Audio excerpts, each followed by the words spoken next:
Hello lovely people and welcome to yet another Mammoth Haul video. Doobie doobie doobie doobie doobie doobie doobie doobie doobie doo. Doobie doobie doobie doobie doobie doobie doobie doobie Sophie Vlogs. I mentioned in my last haul video that I still had quite a chunk to talk about and then Christmas happened. So I'm just going to dive into it. I'm not going to faff around too much. I'm going to start with the books that I got for Christmas.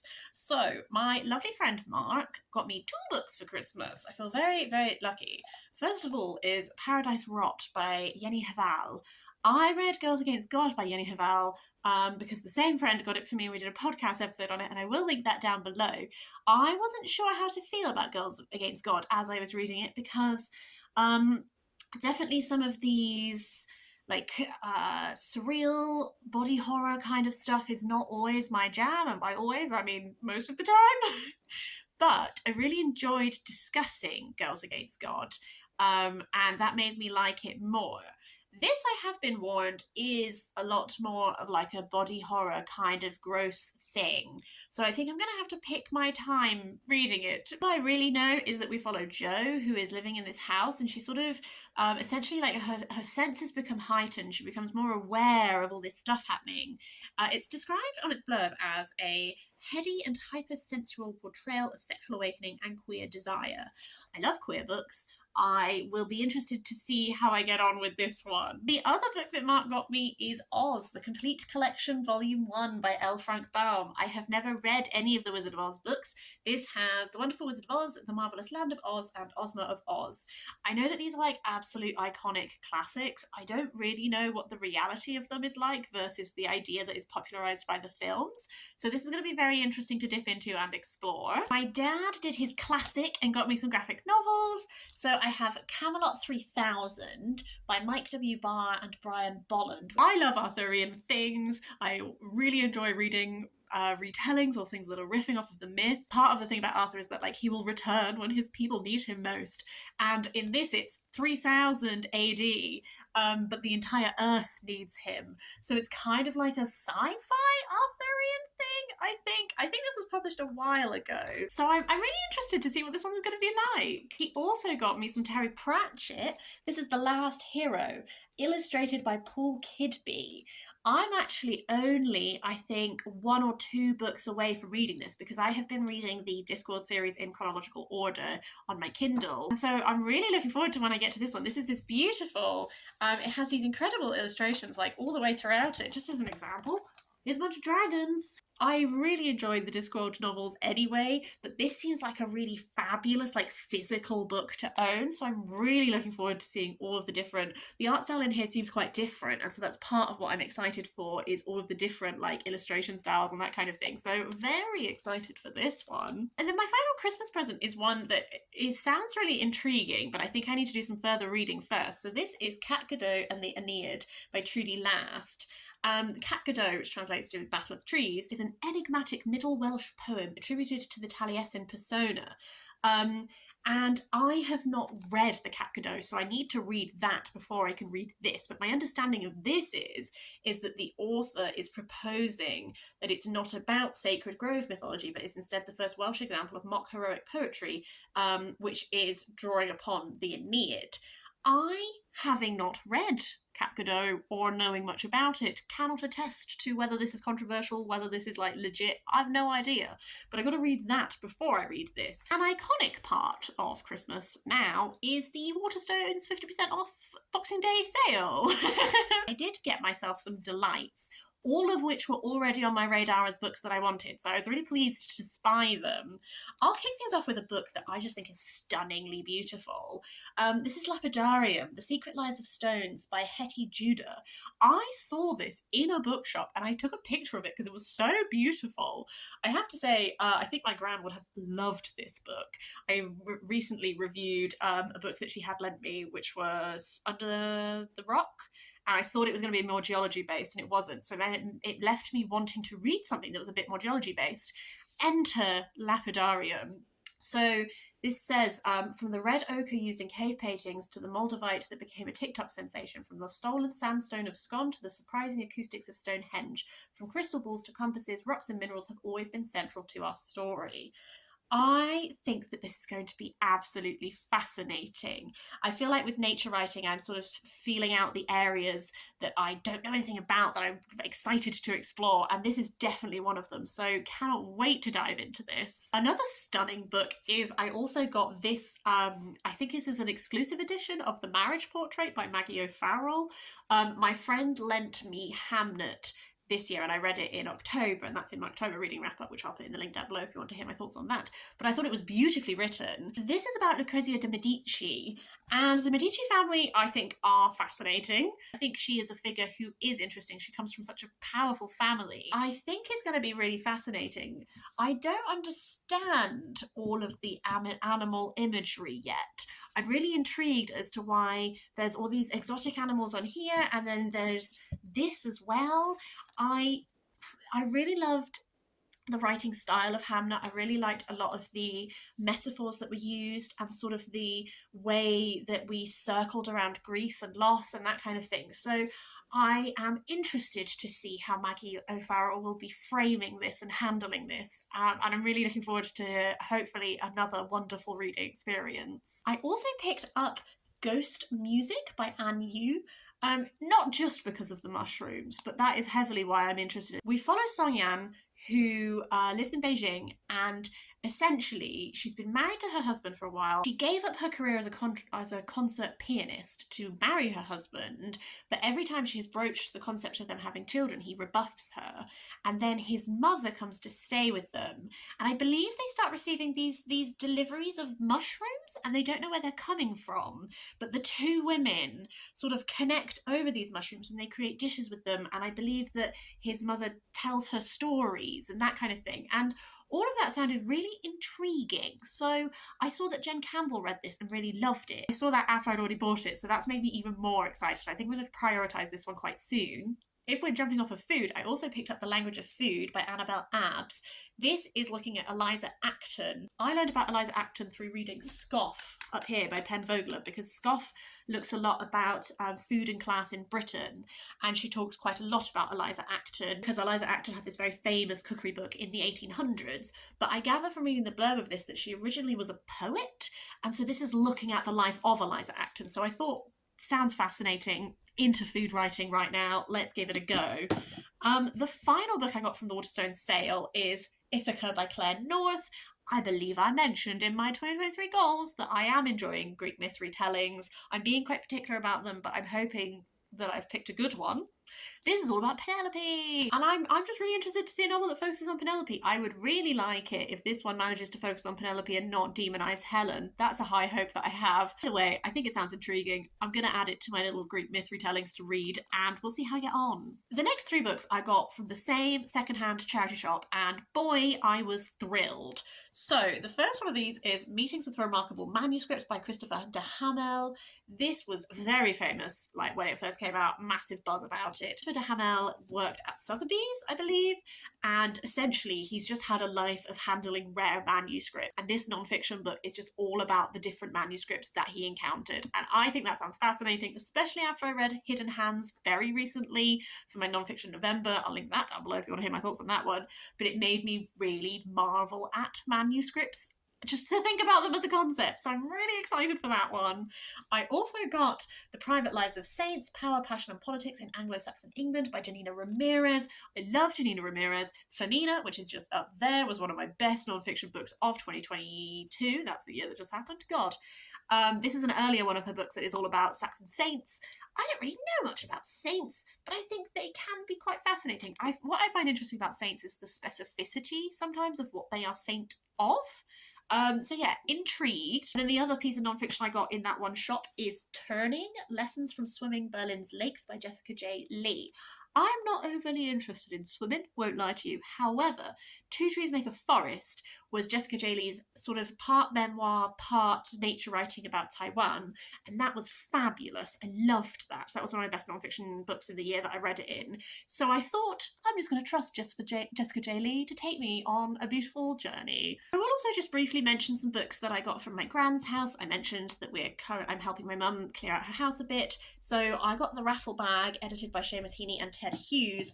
I am slightly indifferent about Ted Hughes, but I love Seamus Heaney, so gonna explore explore this. And then I also picked up some extra poetry books. I've already reviewed a poetry book that I got from her house quite recently, but these are just some other ones that I picked up. I really like that they all have little bookmarks in, so I can explore them further. So that's going to be lovely.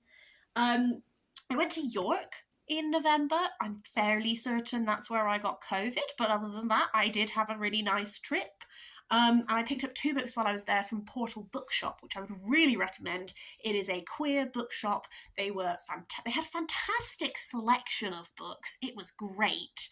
So the 2 books that I picked up were Deep Wheel Orcadia by Harry Josephine Giles. This is on my radar because of Anna Marie, Actual Spinster. I say that in every haul. Just unparalleled book taste, apparently. I'm interested in this because it uses the Orkney dialect. I'm just quite interested in that as a concept. This is a sci-fi novel. It describes on the back that it's sort of based around belonging, work and economy, generation and gender politics, love and desire.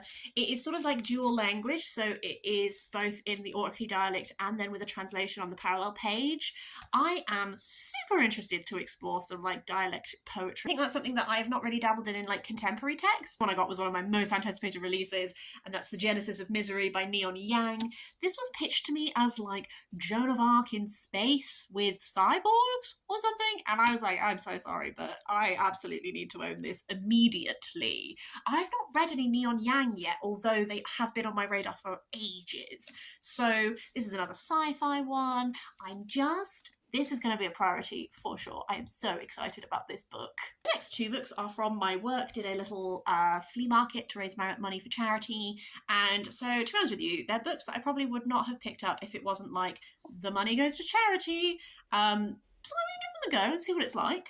First one is 9 Perfect Strangers by Liane Moriarty. I mainly know of Liane Moriarty because of all the buzz about Big Little Lies. This is like one luxury retreat in the middle of nowhere, 10 days in which no one can leave, 9 strangers seeking perfection, and each discovering the perfect lie. I think it's like a bit of a twisty-turny, thrillery kind of thing. I just thought I'd give it a go. And then the other one is The Sentence is Death by Anthony Horowitz. I recently read Magpie Murders by Anthony Horowitz. I was not blown away, as a lot of people seem to be, but I did have like a fun time reading it. I believe that this is just like, this guy is like beaten to death in his home, and there's like a number left on his body, and then our detective is just trying to figure out what's going on. I liked Magpie Murders enough that I just thought, hey, it's going to charity anyway, I'll just give it a go. Okay, now we're sort of moving into just like random assortment of books, to be honest with you. The first of these is Margaret the First by Danielle Dutton. This is a fictionalized retelling of Margaret Cavendish's life. She was a writer in the 1600s. She was Duchess of Devonshire. She was part of a royalist family in the Civil War. I actually read The Blazing World by Margaret Cavendish for the lowest rated books on my TBR video, which may not have gone up yet, but will be coming soon. And that was a fascinating exploration of like proto-science fiction. So I wanted to read more about Margaret Cavendish's actual life, because I know that a lot of her other writings were very different to that, and I think she seems like someone who probably had an immensely interesting life. I believe the Book Olive loves this book and rated it very highly, and that's why it was already on my radar. But definitely one that, having now read some of Margaret Cavendish's actual writing, I'm interested to explore further. And then The Historian by Elizabeth Kostova was recommended to me by one of my lovely watchers, because I mentioned how I really like having, in like October-y time, I really like having novels that are like riffing off of Dracula. I don't quite know how this is riffing off of Dracula, but I know that it is. And I know that we follow this woman who, she finds an ancient book and a cache of yellowing letters addressed ominously to my dear and unfortunate successor. And then she's sort of like plunged into this mystery. 100% I'm going to be saving this for October. I'm going to read this, but I'm going to save it for my October TBR, because I just know I'm going to be like craving something like this when Halloween comes around. So I'm playing the long game with this one, but very excited about it, absolutely. 2 pieces of non-fiction. I picked up Toast, The Story of a Boy's Hunger by Nigel Slater from a charity shop, because I'm really enjoying food writing. I have read a bunch of Nigel Slater's like actual cookbooks. I've just like read them, whereas this is about like his upbringing. I studied like a tiny extract of this at some point in my academic career. I don't remember why, but I do remember doing it. So I just thought this seems to be like quite an iconic piece of food writing, so I thought I would give it a go. I also got How We Might Live, A Home with Jane and William Morris by Suzanne Fudgents Cooper, because apparently I can't stop buying pre-Raphaelite books, even though I still need to read the ones that I own. This is a chunky chonk, but it's all about Jane and William Morris. Specifically, I was interested in this one because I'm really interested in Jane Morris. I would love to get like more of an insight into her, and her daughters, like May Morris as well, because of their role as creators in the pre-Raphaelite movement and their role as the people who actually did a lot of the embroidery and that kind of thing. So I'm really hoping to come out of this with a much deeper understanding of Jane Morris as a person, not just Jane Morris has how she relates to William Morris and also like Rossetti and all that kind of thing, because I feel like all of the pre-Raphaelite writings I've read have really focused on her in that sort of a role, and I would love to get a better understanding of actually her. Finally, I also wrote down a couple of books that I had bought on Kindle so that I didn't forget to mention them, and I'm just going to whiz through them all now, regardless of genre. So the first one is Sistersong by Lucy Holland. This is set in Dumnonia, which was like back in the day, the like isle that is Britain was split into smaller kingdoms, and Dumnonia was one of those kingdoms. We follow three sisters who each have like different like skills, talents, that kind of thing. They're sort of like the last stronghold against the invading Saxons. And then one day, this guy called Merlin comes by with this warrior called Tristan, and it sort of like changes everything. And then like secrets tear them apart, that kind of thing. I think that this sounds like a really interesting piece of historical fiction, so I'm really excited to explore something that's sort of like set in this time period. Another piece of historical fiction I have is The Fair Botanists by Sarah Sheridan. This is set in 1822 in Edinburgh with the grand opening of the new Botanic Gardens. George IV is due to come visit. Our main character, Elizabeth, I believe, is recently widowed, and so she comes to Edinburgh to live with her, I think, brother-in-law or something. A relative has taken her in, and she becomes fascinated by the Botanic Gardens, and she meets this woman called Belle, and Belle is keeping her identity and her interest in the garden very secret. But I'm expecting we're going to find out about it.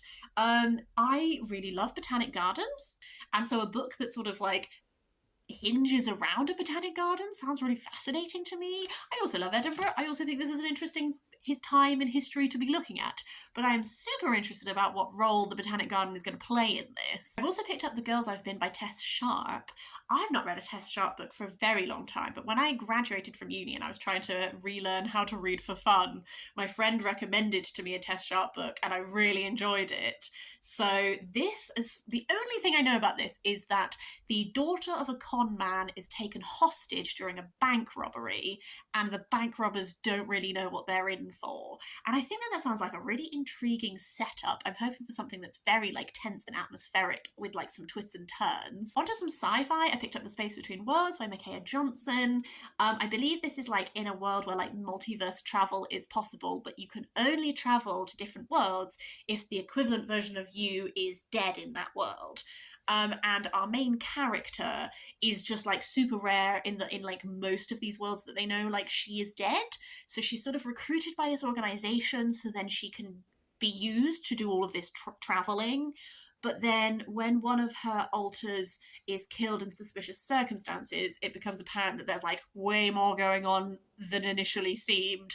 And I believe she's going to get like swept up into some kind of like conspiracy kind of thing. I also picked up The Memory Police by Yoko Ogawa, which is translated by Stephen Snyder. This is sort of speculative fiction, sci-fi kind of thing, and it is like a world where like the memory police, like things get banned and then they disappear from the world, and so the memory police, that's hard to say fast, are like in charge of like enforcing that. Our main character is a writer, and it's something along the lines of like she becomes aware that her editor is about to be part of the next purge, and so she hides him under her floorboards. I heard a lot of buzz about this when it first came out, and so I was intrigued enough to just like pick it up and give it a go. One or two books I'm not going to say too much about because they're sequels, but I'm just going to mention them. I picked up Tertial and Eleanor by Garth Nix, which is the next book in like the Old Kingdom series.